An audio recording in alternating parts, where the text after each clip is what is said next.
Well, Steve, as we walk into the office here, James Milner's handing a transfer request at Newcastle, which is a shock given that he put on a hell of a show last night. Nothing seems to sort of, no week seems to go by at Newcastle without some sort of incident that will give the guys down in the London press further ammunition to fire at the club. But it's my thoughts about the future of Kevin Keegan, how he'll handle Milner's apparent departure that concerns me. I don't know about you. Just seems like just when they're starting to get things right, there's another sort of spanner in the works to me.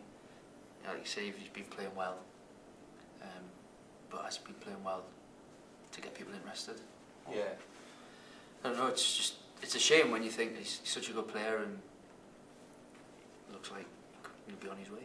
Yeah, I mean, we've been hearing noises from the Milner camp for a while now that he's unhappy, promises have been made to him in terms of his future that haven't so far been kept. But we, as a local paper, we don't like to sort of indulge in just putting that type of speculation. And there is so much negative publicity being attracted by the club from the sort of press south of Watford that it's just depressing that suddenly, as I say, they're given further ammunition. I mean, in terms of James Milner, the footballer, I think Newcastle can get £8 million plus for him from whoever. I think that's a hell of a deal from a financial point of view. But that all hinges for me, the whys and wherefores of the deal hinge on whether or not Newcastle could get a replacement through the door before next Monday. I mean, I know they've inquired about Florian Malouda at Chelsea. I'm not sure if he's the answer or indeed he's the one that will come, but I'm just hoping that Keegan, if Milner does go, can get someone through the door. If he doesn't, what then for Keegan? Because he's really hung his hat on James Milner in the last few weeks.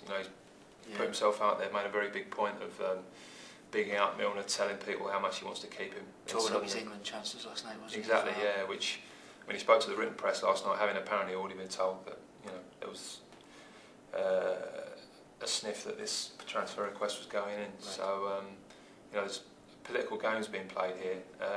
It would be very nice for me to sit here as a local journalist and say to Newcastle fans, I don't believe any of the sort of speculation and the negative stuff that's been written about Newcastle by the national press.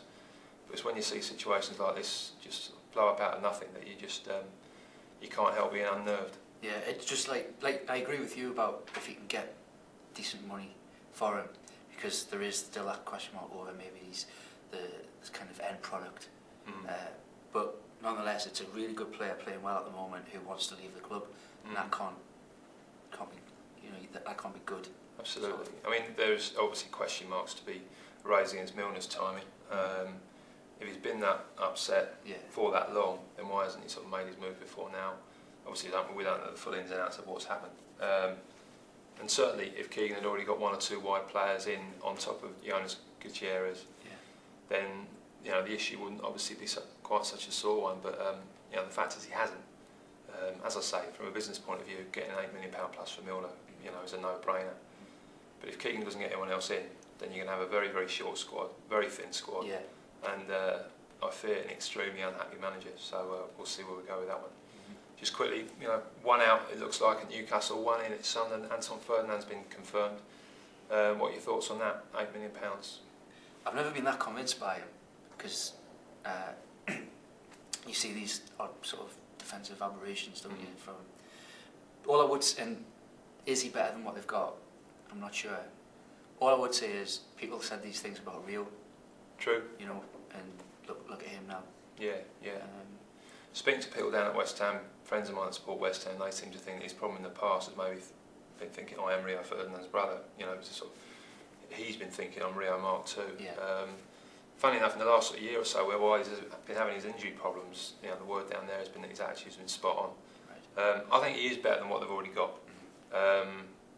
It's whether or not, obviously, Keane can mould him into the sort of player that he wants in his team. Good old Roy's already shown Pascal Chimbonda last week. He's a stickler for discipline. So certainly Ferdinand can't come up to Sunderland and think he's Lord of the Manor. Well, if anyone's going to kick that out of him. Absolutely, yeah. And I do think he's better than what they've got. And a player's worth what he's worth to you. Other people might look at that and say £8 million is a lot of money for Anton Ferdinand, but a lot of Newcastle fans would say £8 million plus is a lot of money for James Milner. So horses for courses, I guess.